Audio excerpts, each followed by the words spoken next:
Okay, I had to turn the camera thing around here.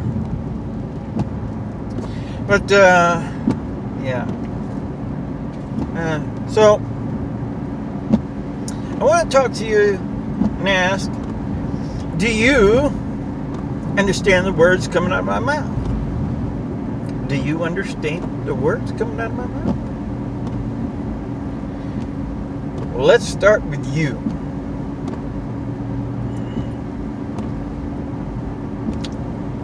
Y-O-U. Y-O-U.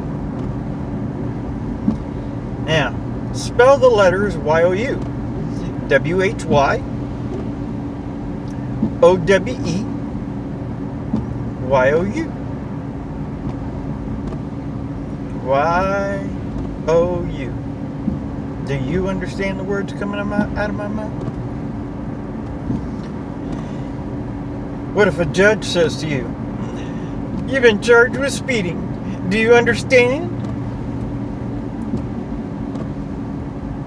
What if a cop says to you, "This is not an admission of guilt. You're just signing this saying that you're going to show up in court." Do you understand? Do you understand? Now, what's you sound like? You also sounds like a sheep. Sheeps are you, right? And they want to shepherdize you. They want you to be a part of their fold. What is their fold? It's a book, right? You fold a book, right? They want you to participate in their laws. Their laws. Do you have eyes to see? Do you have eyes to see? To see what? See laws. What happens if you put a C in front of laws? You get claws. Why? Because laws hurt you. Because the laws make you not free. If you have to follow the law, if you have to obey, who else obeys? If someone is forced to obey, what do you call that person? That would be called a slave. Has anybody ever looked at the word slave and what the definition of slave is? Now let me give you another word that you should look at and read the definition. Liberty, free, freedom, not dumb, not freedom, freedom, and one more, ownership. Do you have ownership of your home, your property, your body, your mind, your thoughts, what you say, what you do, where you want to go, what you eat, what you drink, what you smoke, what you put in your body? Do you have ownership of yourself, your property, or your land? Do you have ownership of any of that?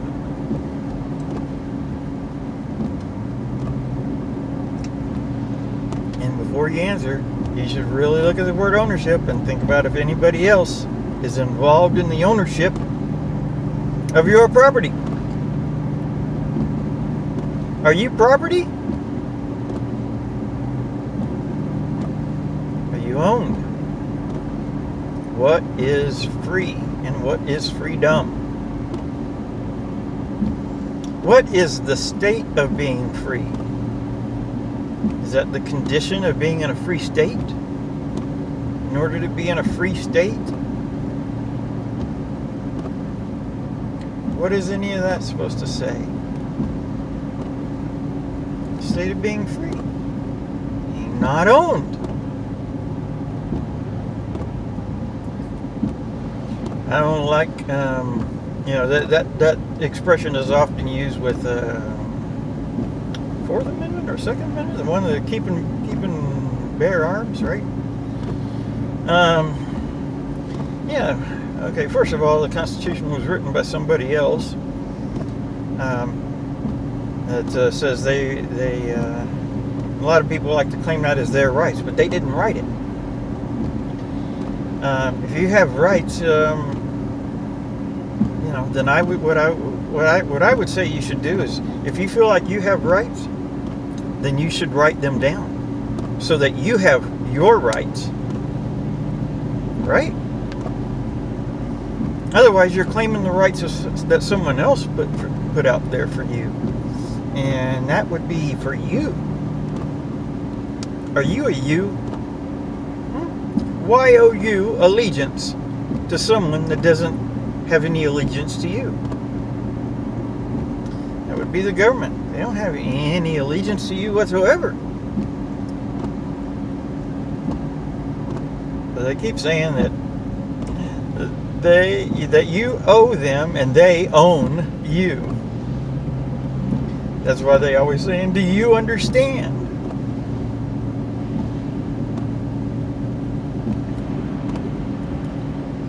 Y-O-U.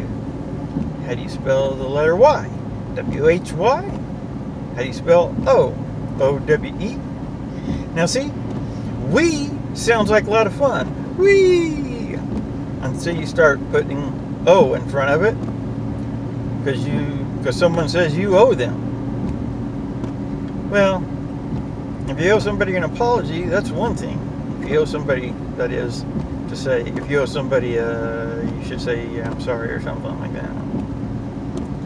But this whole thing with, the government saying that you owe them, well, that's just governmental. That is governmental. Govern is control, and mental is thought. So what is that? Control thought. Control your thoughts. How do they control your thoughts? Well, they get people like George Bush or Obama stand up there and say, the terrorists hate us for our freedom. But we're not free. But we might be dumb. But we're not as dumb as what the government would like people to think they we've just been deceived by the government for so long, by them always saying we're free. But, how much was your driver's license? How much was your property tax? How much tax do you pay on all kinds of things? How much is a license plate? How much is registration? How much is all that? And if you register your kids at the school, are you registering them? What's a register for anyways? For making money? Does the school make money when you register your kids? Do your kids become products of the school system?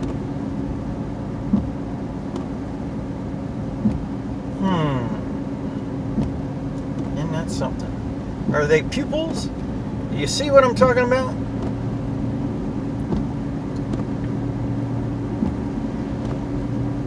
The Uniform Commercial Code, most often enforced by people in uniforms, who come walking up to your window and they say, are you aware that you were speeding?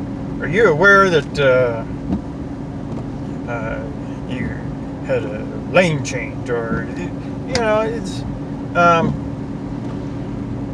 yes. And they write you a ticket. That's not a kind of ticket that you really want. Like some people like to order food and they say, can I get the ticket please? Or can I get the check? I'd much rather have a check than a ticket.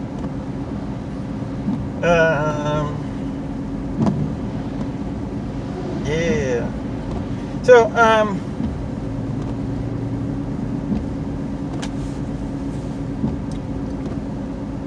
let's see. I would say don't be a you. Don't be a sheep. Not in the way that some people like you to be a sheep.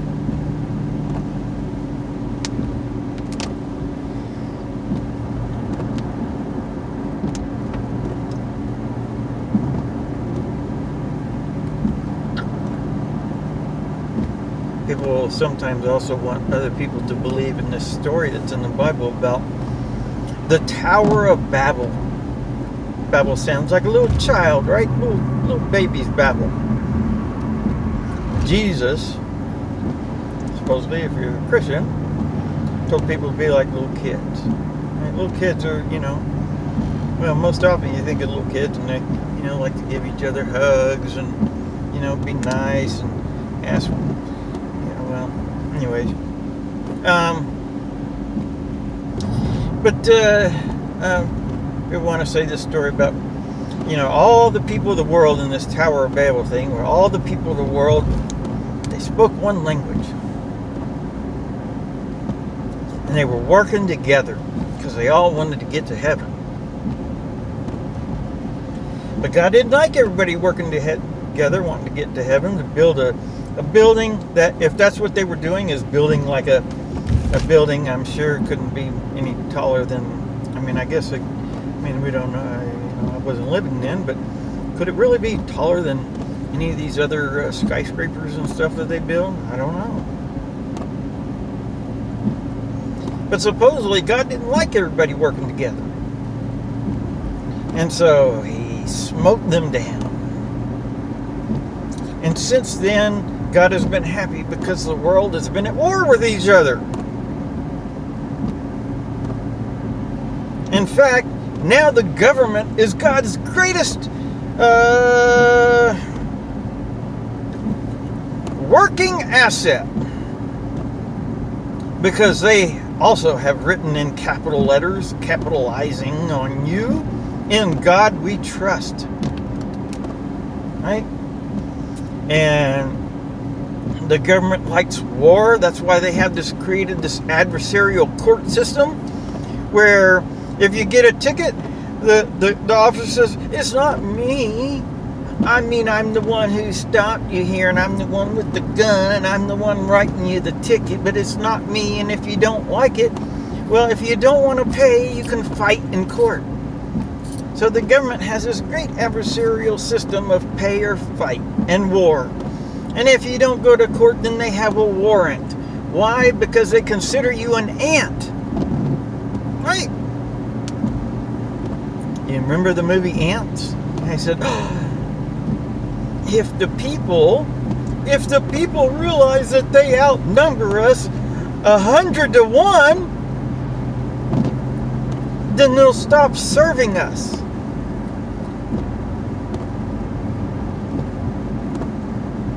And maybe one day we'll get them into something where they thought they had a freedom of speech, and then we created free speech zones. And then we'll start just limiting all their speech. And if they speak out against the government, even though the Constitution says that they have a right to speak about anything they want to speak about, and they have a right to throw off government that is oppressive, if you decide you want to change this government and not have this form of government anymore, what would they label you? They would say that you're a terrorist, a domestic terrorist that hates people because of their freedom. Now, who hates people because they're free? Government. That's why government goes to places where people are free and destroys their whole civilization and makes them go to public indoctrination schools. That's right. Government doesn't like you to be free. If they liked you to be free, if the government actually liked you to be free, it wouldn't possess the bodies of other people to do you harm. Right? Government doesn't have a body until it possesses someone. And then they're possessed by the government. Right? And then they do the government's bidding. They will actually hurt people because the government pays them to do it. And then they tell us to be scared of each other. But we're not the ones to be scared of. No. Look, who mugs people? Police. That's why they call them mug shots, right? Who hides around corners to steal people for money with a gun? Police. That's what they do. Now, I think that many police became police because they wanted to do something good. But once they get into the job, they get brainwashed. See, they take the red, white, and blue flag, this the red in that stands for love and bravery. But look at a cop flag. They take the love out of the cop and they have them represent something that's black and blue. Black and blue. So that's why if something bad happens to me because I'm taking this tablet back that ended up being black and blue instead of just a regular black tablet, well, that's okay, because I don't want anything that represents something that's black and blue. Right? If you know, they took the love out of the American flag and they made it black and blue. And I want no part of that. Do you understand the words that are coming out of my mouth? I'm not living in fear no more. Fear is a state, a government state. Now, they might dress it up with all kinds of names and, you know, call it this state and that state and this state. But if it's a state of fear, it's a state of government. It's a state of a capitalized God.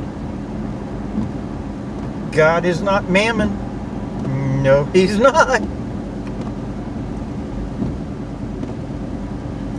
God is love. You might say God is just love. He's just love.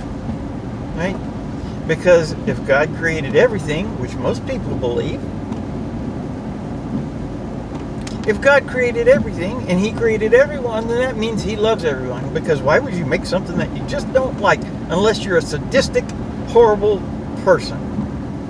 Right? So you make something that you love. Right? And then you don't want them to go around going to war with each other, building battle tanks and all that horrible stuff, right? You don't want that. You don't encourage that.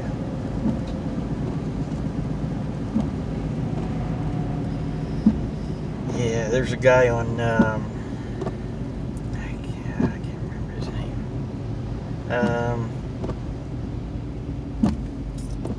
I can't remember his name.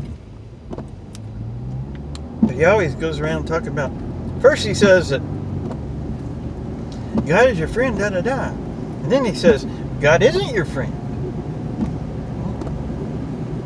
God wants to, God has a judgment day. Well, maybe God has a judgment day, but I don't think God likes to judge people based on, you know, things that you know, weren't the best experiences in people's lives, or things that they felt like they were situations they were forced into because they wanted to feed their family or do something good for somebody. I think God wants to judge people based on the good things they do, and it's not the kind of a judgment of it being harsh or, gee, you didn't do enough good, or you weren't, you know, worthy of God's love. Everybody is worthy of God's love. Everybody is worthy of God's love. Even the person that's the biggest jerk in the world. Now that doesn't mean he gets to, you know, always experience God's love, because if you're a big old jerk, then, you know, who wants to be around you? Maybe that's what happened to me. I decided one day I woke up and loved everybody, and maybe God decided he didn't like that. But that would be the kind of God that would be capitalized.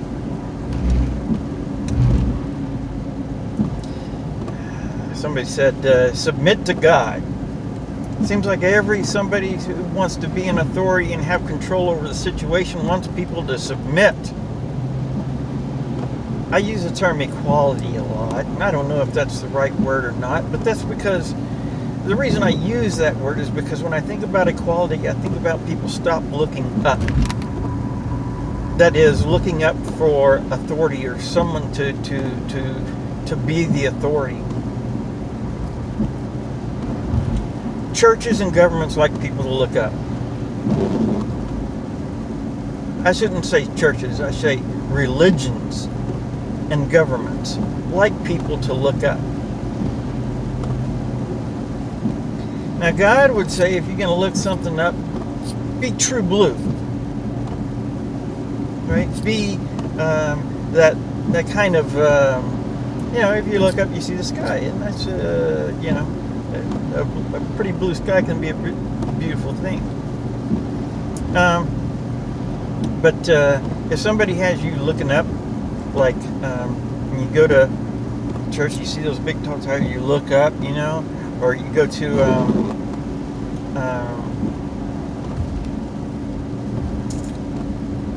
go to state capitol or Washington or something like that. And what do you see? You see these big buildings. They always got you looking up. Look, ooh, wow, look up there. Ooh, because psychologically, if you're looking up, you go, oh, ooh, wow.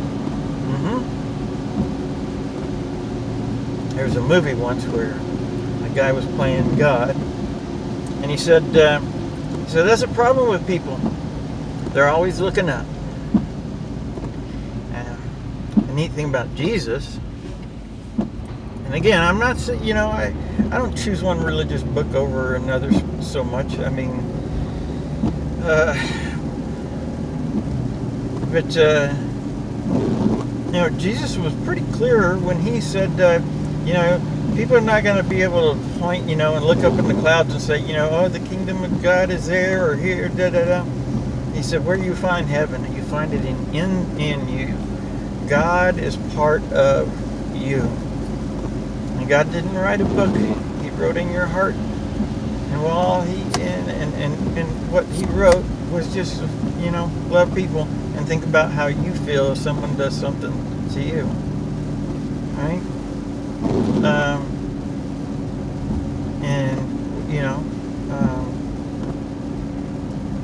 Yeah.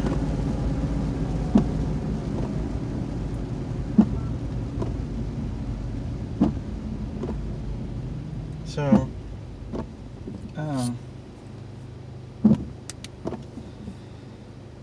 God.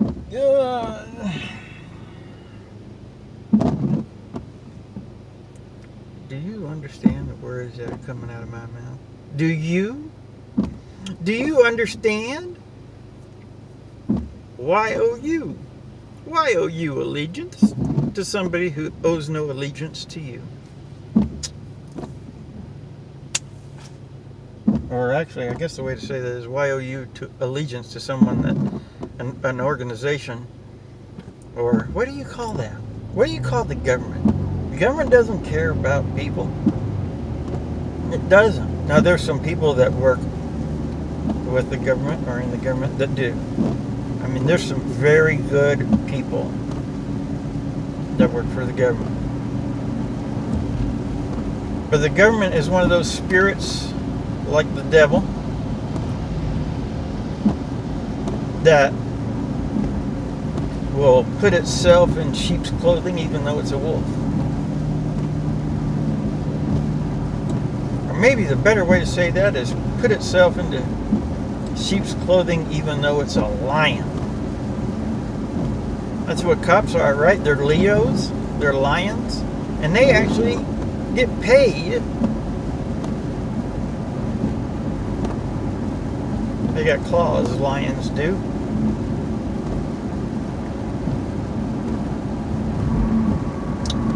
Yeah.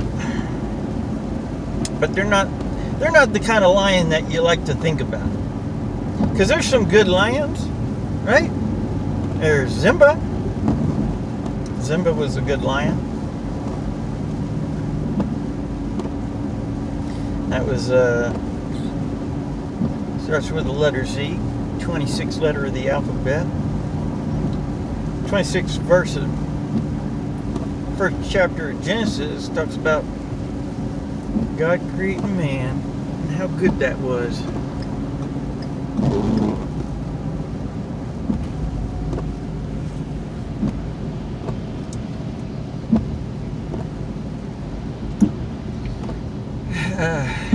A gentleman. There's gentleman, and then there's a policeman. Policemen aren't gentlemen. Well, I can't say that about all of them because, again, there are some very good people that work in the government. But if the government possesses someone's body to do harm to another person, do you understand the words that are coming out of my mouth? Judge not, lest ye be judged. And what do we have? We have a court system.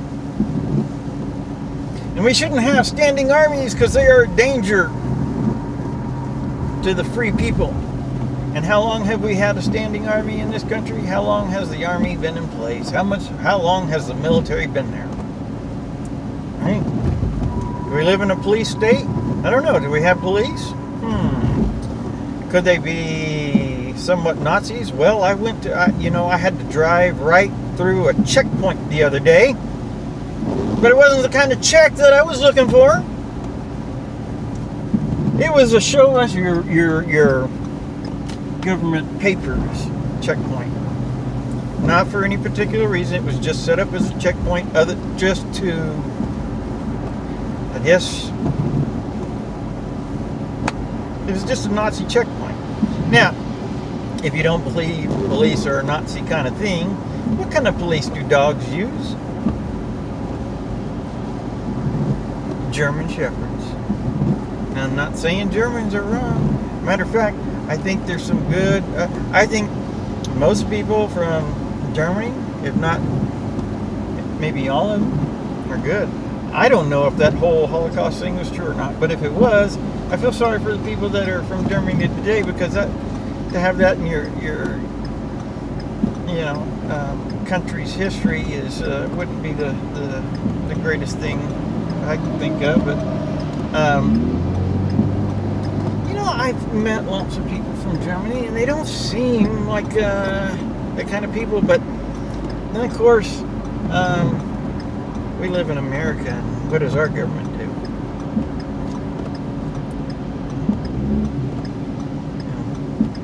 Well, God love you.